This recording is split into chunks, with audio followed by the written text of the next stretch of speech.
Bonjour et bienvenue dans Rencontre. Aujourd'hui, nous allons parler de l'économie numérique, un secteur qui est en pleine expansion sur le continent africain. Et nous avons le plaisir d'accueillir sur notre plateau aujourd'hui Monsieur Ngouaneme Pasteur. Vous êtes le ministre de l'économie numérique et de la Poste du Gabon. Et vous avez aussi été ministre de la communication. Donc nous allons en profiter pour évoquer un peu la situation des médias gabonais et la coopération sino-africaine dans le domaine des médias. La République gabonaise est située sur la côte ouest de l'Afrique centrale.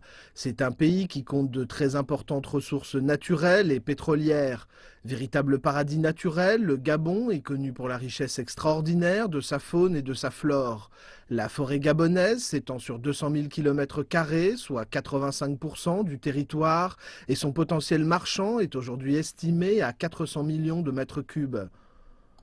Depuis l'établissement des relations diplomatiques entre la Chine et le Gabon le 20 avril 1974, les relations sino-gabonaises se développent de façon durable et stable et entreprennent des échanges amicaux et une coopération étroite dans les domaines politiques, économiques, commerciaux, culturels et sanitaires. Lors de l'exposition universelle de Shanghai en 2010, qui avait pour thème « Meilleure ville, meilleure vie », le stand gabonais, surplombé par un pont en liane, symbolisant le passage de la campagne à la ville, avait rencontré un large succès auprès des visiteurs. Depuis 1977, la Chine envoie au Gabon des équipes médicales. Le travail des médecins chinois qui viennent régulièrement renforcer le personnel des hôpitaux de coopération sino-gabonaise est également très apprécié du gouvernement et de la population. En décembre 2015, le président Xi Jinping a rencontré à Johannesburg le président gabonais Ali Bongo Ondimba. Les deux chefs d'État ont annoncé leur intention de renforcer la coopération bilatérale.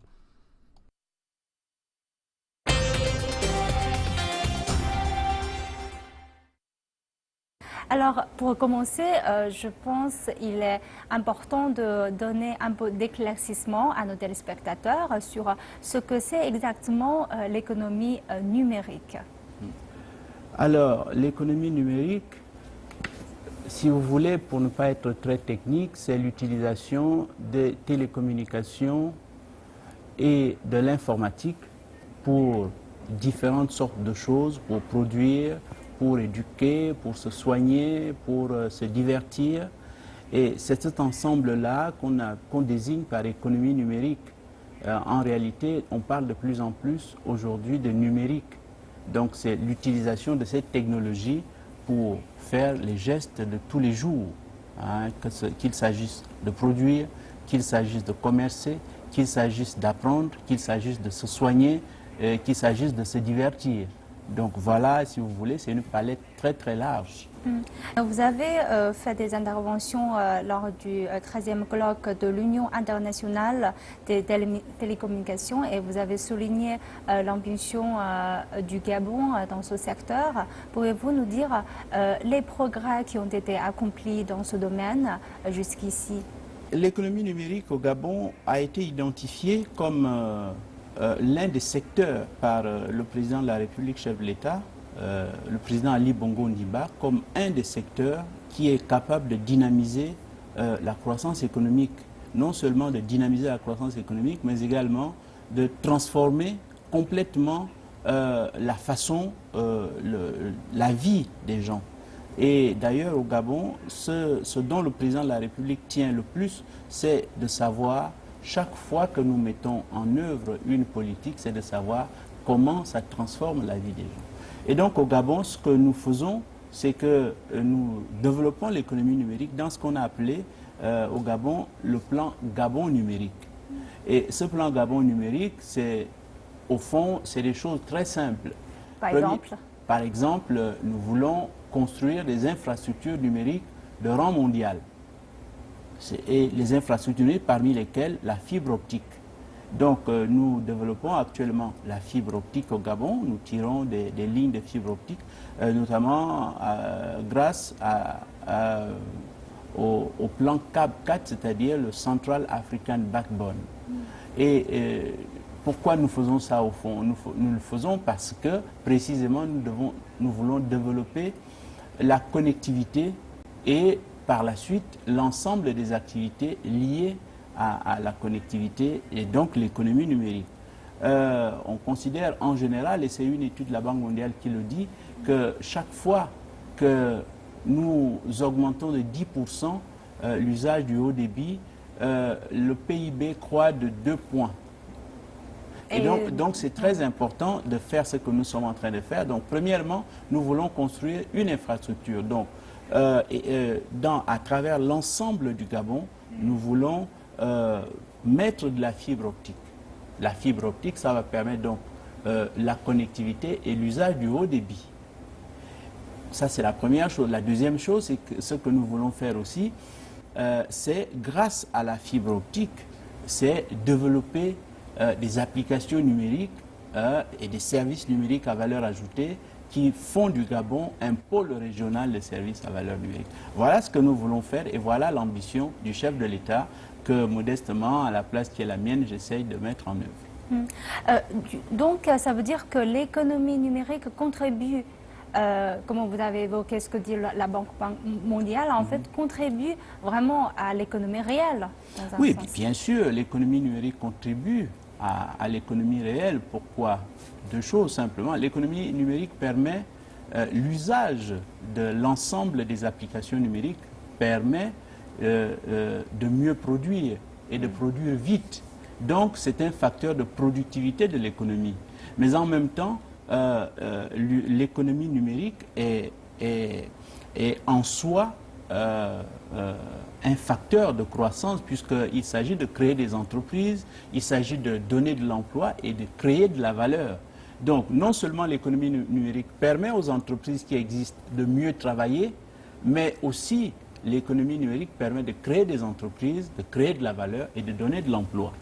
Donc c'est un nouveau pôle de croissance. C'est exactement un nouveau pôle de croissance. Pour vous donner simplement quelques chiffres sur le Gabon, l'économie numérique, ce sont des chiffres qu'on utilise habituellement pour caractériser le secteur. L'économie numérique au Gabon, alors représente 5% de la richesse nationale. C'est encore très peu, mais c'est en pleine croissance, 5% de la richesse nationale. L'économie numérique au Gabon, ce sont les impôts qui sont payés. Et l'économie numérique, pour ne pas rentrer dans trop de détails de chiffres, mais c'est l'économie numérique, les opérateurs de ce secteur qui contribuent au financement de la santé au Gabon. Ça veut dire que c'est très important. Ça veut dire que c'est très important. Et encore quelques autres chiffres. Il faut savoir que le taux de pénétration du téléphone mobile au Gabon, c'est près de 180%. Pour une population d'à peu près 1,8 million d'habitants. Le taux de pénétration de l'Internet mobile, c'est autour de 80%. Donc, ce sont des choses, ce sont des chiffres qui sont en croissance et en évolution constante. Et nous prévoyons naturellement que ces chiffres continuent de progresser et continuent à essaimer dans l'ensemble de la population pour qu'au fond, les usages que les applications numériques permettent se traduisent ou impactent toute la population. Deux usages par exemple. Vous avez le mobile banking. Oui. Et vous avez également le mobile money. Grâce maintenant à un portable, à un smartphone le plus simple possible, on est capable de transférer de l'argent. On est capable de payer des factures. Et on est capable de payer bien d'autres choses parce que entre les entreprises du secteur et le commerce général s'instaurent des relations qui permettent maintenant d'utiliser de plus en plus ce vecteur-là pour faire les actes de la vie quotidienne. C'est une facilité de la vie Absolument. réelle. Ça apporte de la facilité aux gens et je reviens à ce que je disais tantôt, à savoir que le chef de l'État, lorsque nous posons un acte, nous demande de nous demander en quoi ça transforme la vie des gens. Or, on voit précisément que grâce à cette application du mobile money ou du mobile banking, les gens peuvent consulter leurs comptes sans se déplacer. Les gens peuvent payer maintenant des factures de courant. Les gens peuvent transférer de l'argent. Les gens peuvent faire toutes sortes de choses avant, voilà, en étant chez soi. Alors, c'est vraiment très prometteur, c'est un secteur très prometteur. Et cette fois, vous venez en Chine. Et quelle est la perspective de coopération dans ce secteur avec la Chine? En Chine, nous sommes venus pour faire deux choses, au fond, très simples. Premièrement, comme je vous ai dit, nous sommes engagés dans un programme d'équipement d'infrastructures large bande. La Chine, par exemple, contribue à la construction des réseaux nationaux à fibre optique, premièrement. Deuxièmement, une des infrastructures également très importantes, c'est la TNT, la télévision numérique de terre. Il n'y a pas longtemps, nous avons signé avec un groupe chinois, Star Times pour ne pas le nommer, un contrat pour la construction de l'infrastructure TNT. Et donc nous sommes venus en Chine précisément pour finaliser avec l'entreprise Star Times cet important projet. Vous savez qu'il s'agit d'un engagement que tous les pays membres de l'UIT avaient pris. Naturellement, la date butoir était juin 2015. Beaucoup de pays, pour des raisons diverses, n'ont pas pu tenir cette date. Et l'UIT a prorogé, a donné la possibilité aux États de le faire, de passer à la TNT progressivement en donnant un délai un peu plus long. Donc naturellement, le Gabon s'inscrit dans cette perspective-là et nous venons en Chine pour regarder avec l'entreprise Star Times ce qui est possible de faire dans le laps de temps que l'UIT nous a donné. Mais encore, ce qui est très important, c'est que le Gabon va abriter en 2017 la Coupe d'Afrique des Nations. C'est un événement, planétaire. C'est un événement planétaire. Vous savez, les foules que le football draine à travers le monde. Donc le Gabon va surtout accueillir, en Afrique, et surtout en Afrique. Mais je sais aussi que la Chine a une très belle équipe de football. Oui, mais on a encore des progrès à faire, des choses à apprendre aux équipes africaines. Absolument. Mais les équipes, on apprend toujours des autres, vous savez. Oui. Et donc, nous allons abriter cet important événement. Et dans le cadre du projet TNT, nous avons également besoin, très rapidement, puisque c'est le Gabon qui va fournir les images qui vont être regardées à travers le monde. Donc, nous avons également besoin très rapidement d'équiper les sites qui vont abriter cet événement. Et donc nous venons regarder également avec StarTime dans quelle mesure ça peut se faire le plus rapidement possible. Nous sommes aujourd'hui au mois d'avril et la Cannes 2017 se tient au mois de janvier. Donc les délais sont relativement courts. Nous voulons donc regarder avec StarTimes comment cela est possible.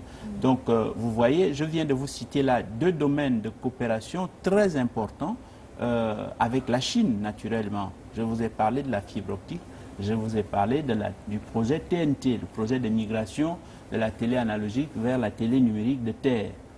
Donc voilà ce que nous sommes venus faire. Deuxièmement, ce que nous sommes venus faire, c'est également en matière de communication, regarder avec la Chine ce qui est possible de faire, non seulement dans le cadre de cet événement, mais dans le cadre plus large de nos liens de coopération, parce qu'il faut savoir que le Gabon a signé avec la Chine deux importants accords. L'un porte sur la télévision, la radio-télévision et le cinéma. L'autre porte sur l'autre lie l'agence Chine Nouvelle à l'agence gabonaise de presse et concerne l'échange d'informations entre ces deux agences. Mais pour revenir au premier texte qui concerne la coopération, c'est un mémorandum d'entente entre la Chine et le Gabon relativement à la télé, à la radio et au cinéma. Donc nous venons donc regarder avec la Chine ce qui est possible de faire pour renforcer la coopération et dans l'immédiat, ce que la Chine peut nous apporter dans le cadre de la Cannes 2017. Vous voyez, je peux vous citer pour manifester et magnifier ces relations de coopération. C'est par exemple grâce à la Chine que le Gabon dispose aujourd'hui d'une maison de la radio, la maison Georges Rahuri.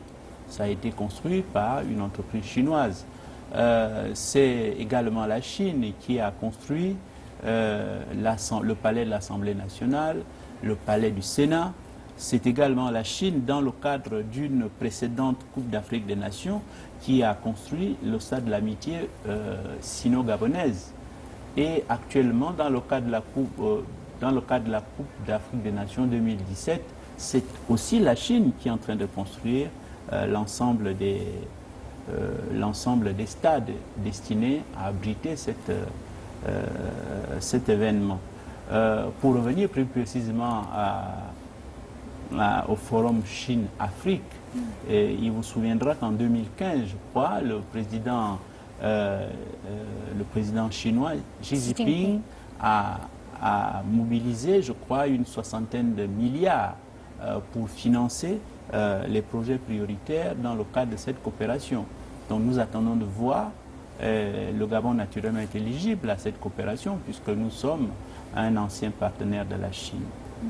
Un partenaire assez prioritaire parce que la coopération remonte à une date très longue. Très très longue. En fait, si on parle de l'histoire, ça me rappelle en 1955 se tenait la conférence de Bandung qui a réuni les représentants de 29 pays africains et aussi les nations asiatiques, dont la Chine. Et ce qui a marqué vraiment l'entrée en scène de nouvelles forces émergentes pour représenter de nouvelles forces qui étaient à part les États-Unis et l'URSS à l'époque.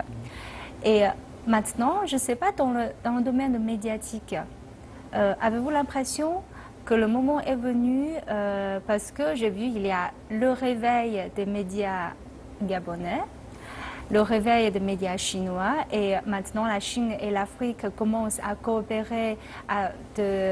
Vous avez évoqué dans la télévision, avec la presse écrite, s'échanger de l'information. Pensez-vous que maintenant le moment est venu pour les deux parties de travailler main dans la main pour un peu briser l'hégémonie qui était des médias occidentaux sur la scène internationale? Pensez-vous qu'il y a une situation similaire 50 ans après la conférence de Bandung? Oui, mais madame, vous savez que lors de la conférence de Bandung, qui a donné donc lieu à la création du mouvement des non-alignés, la situation politique internationale n'était pas exactement celle que nous vivons en ce moment. Je crois que depuis lors, la Chine a inauguré cette forme de coopération qu'on appelle coopération gagnant-gagnant. Et c'est une coopération qui nous intéresse beaucoup. Ce n'est pas une coopération qui est fondée sur des rapports de force, mais qui est fondée sur ce que chacun, dans la relation, peut gagner ou peut apporter à l'autre. Et d'ailleurs, tout ce que je vous ai énuméré tout à l'heure montre assez bien que la Chine fonde désormais ses relations sur ce qu'elle peut apporter au pays. Et nous sommes très attentifs à cela. S'agissant du domaine de la coopération, du domaine de la communication, il est certain que c'est très important que chaque pays puisse donner à voir au monde sa propre réalité et que la Chine nous aide à le faire. Il me semble là qu'il y a un domaine de coopération très important parce que souvent nos pays ne sont pas bien connus. Et c'est à travers le prisme d'autres médias qu'on connaît la réalité africaine. Et pour parler du Gabon, il faut savoir qu'il y a depuis 1990, à l'époque qui a vu se tenir la conférence nationale au Gabon, il y a, comme on dit ici, une floraison de floraison de la presse, qu'il s'agisse de la presse écrite, de la presse audiovisuelle ou de la presse en ligne qui est plus récente. Au Gabon, il y a à peu près 80 journaux, la presse écrite. Il y a 45 radios au Gabon. Il y a une quinzaine de chaînes de télé. Et puis, il y a la presse écrite qui est en plein boom, en plein développement. Et je sais aussi que la nouvelle charte graphique de Gabon Télévision, la télévision d'État de Gabon, a été dévoilée très récemment. C'est aussi un très grand progrès. Oui, oui, c'est un effort qu'on fait parce que Gabon Télévision, qui est la chaîne de télévision d'État, ne doit pas rester en reste. Hein, et il ne faut pas que Gabon Télévision reste la dernière roue du carrosse. Donc Gabon Télévision fait des efforts, et ce d'autant que c'est la mère des chaînes de télévision du Gabon. C'est la première télévision qui date de 1959 et donc que plusieurs années après, on pense à donner une charte graphique qui donne plus de visibilité et qui marque également la volonté de Gabon Télévision d'aller de l'avant, à mon avis, est une excellente chose. Hein. Gabon Télévision va renouveler ses programmes en même temps qu'elle renouvelle sa charte graphique qui permet de la rendre plus visible. On ne dira plus c'est quoi Gabon Télévision. À travers l'ensemble des médias mondiaux, on saura qu'est-ce qui est Gabon Télévision. On pourra apprécier les produits Gabon Télévision. Et nous venons également ici en Chine avec une offre de coproduction avec les chaînes, qu'il s'agisse de la radio, qu'il s'agisse de la télé, venons avec une offre de coproduction pour que nos cultures s'interpénètrent et que nous nous connaissions mieux. C'est là un vaste champ de coopération que nous venons vous proposer également. Et ça me rappelle une chose, c'est qu'avant, j'ai interviewé un intellectuel africain et il m'a dit que maintenant, il y a deux courants, je ne sais pas, en Afrique. C'est un courant se composé des personnes qui ne sont jamais allées en Chine et qui connaissent la Chine grâce aux médias occidentaux principalement. Et puis un autre courant, c'est ceux qui ont été en Chine. Et il m'a dit que les personnes de ces deux courants ont des visions très contrastées de la Chine, très, très différentes. Parce que il a dit que quand même l'image de la Chine est très différente dans les médias occidentaux et dans la réalité qu'il a vue sur place. Et ce n'est pas votre première fois en Chine. Et comment vous apercevez ce phénomène? Moi, ce n'est pas la première fois que je viens en Chine et je ne porte pas des œillères pour analyser la réalité chinoise. Ce que j'observe quand je suis en Chine, c'est un pays en plein boom, qui a certes des difficultés comme tous les autres pays de par le monde, mais un pays qui est réellement en transformation rapide. D'ailleurs, chaque fois que je viens en Chine, je me rends compte qu'il y a toujours une transformation. Il y a quelque chose qui a changé par ici, il y a quelque chose qui a changé par là. Et en plus, on voit également une population qui est désormais avide de savoir, avide d'être en relation avec l'autre. Ça, c'est en complet contraste avec l'idée qui est souvent donnée de la Chine comme un pays qui est tourné vers lui-même, un pays qui n'est pas ouvert. Ce n'est pas la Chine que moi je vois chaque fois que je viens ici. Ce sont des personnes accueillantes, ce sont des personnes ouvertes au monde et les politiques qui sont menées par les autorités chinoises sont des politiques de paix, politiques de dialogue avec l'ensemble des autres pays, mais surtout également une politique qui vise également à aider les autres pays à se hisser au niveau le plus haut possible en matière de développement. Et quand vous parlez de chaque fois que vous venez en Chine, vous voyez il y a quelques changements ici et là. Je pense que ce même phénomène se produit en Afrique aussi aujourd'hui, n'est-ce pas? Tout à fait. Et comment voyez-vous donc l'avenir de l'Afrique dans son ensemble, surtout dans le domaine des médias? Je vois que l'effort que les pays africains ont fait dans le domaine des médias, surtout au niveau de la télévision, de la presse écrite, sont très nombreux et chacun fait un effort pour renouveler, pour essayer de transmettre son propre message. Donc, comment voyez-vous l'avenir de cet ensemble? L'avenir des médias en Afrique, d'ailleurs, je dirais, pour reprendre maintenant une expression consacrée, on dit souvent que l'Afrique est l'avenir du monde et que si on veut faire des affaires, c'est en Afrique qu'il faut y aller. Et donc c'est vrai, lorsqu'on voyage en Afrique, ce n'est plus tellement l'Afrique des épidémies, ce n'est plus l'Afrique des maladies, ce n'est plus l'Afrique des catastrophes naturelles. Les gens ont fini par se dire que les catastrophes naturelles, les épidémies, il y en a partout.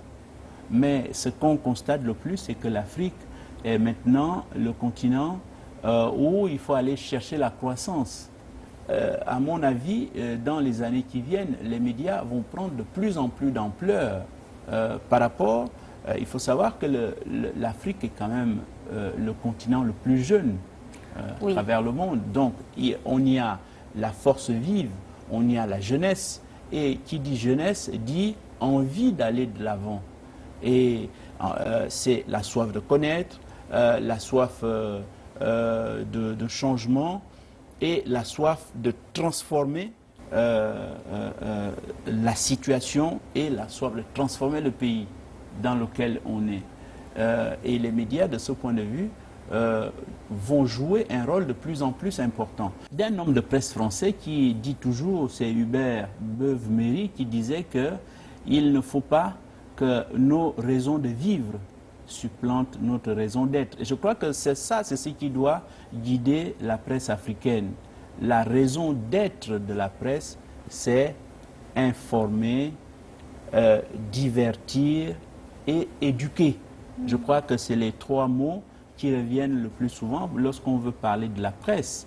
Et c'est ces trois mots qu'au quotidien, la presse africaine, pour gagner ses galons de crédibilité, doit appliquer. Ce sont ces trois mots-là qui doivent guider la presse africaine avec davantage de rigueur. On a assisté à un foisonnement de la presse ces dernières années. Je vous ai donné la liste de la presse au Gabon en particulier. Mais à l'avenir, comme par sélection naturelle, les meilleurs vont rester. Ce n'est pas comme en économie avec la loi de Gresham qui dit que la mauvaise monnaie chasse la bonne. Non, ici, là, c'est la bonne presse qui va chasser la mauvaise. Et pour qu'on aille tous ensemble vers ces référentiels, ces standards internationaux dont on parle tant en Afrique. Et au Gabon, mon pays, le président de la République, Ali Bongo Ondimba, tient particulièrement à ce que nous ayons une presse de qualité et une presse qui rende compte de la façon la plus fidèle possible de ce qui se passe au Gabon. Et au Gabon, mon pays est en train de connaître une véritable transformation. Je vous remercie, Monsieur le ministre, d'avoir partagé votre expérience et votre point de vue sur l'économie numérique et surtout, très important, sur l'avenir des médias en Afrique, qui est très, très prometteur, comme vous avez évoqué. Et je vous remercie d'avoir participé à notre émission. C'est moi qui vous remercie. Et je vous remercie, chers téléspectateurs, d'avoir suivi notre émission. À la prochaine.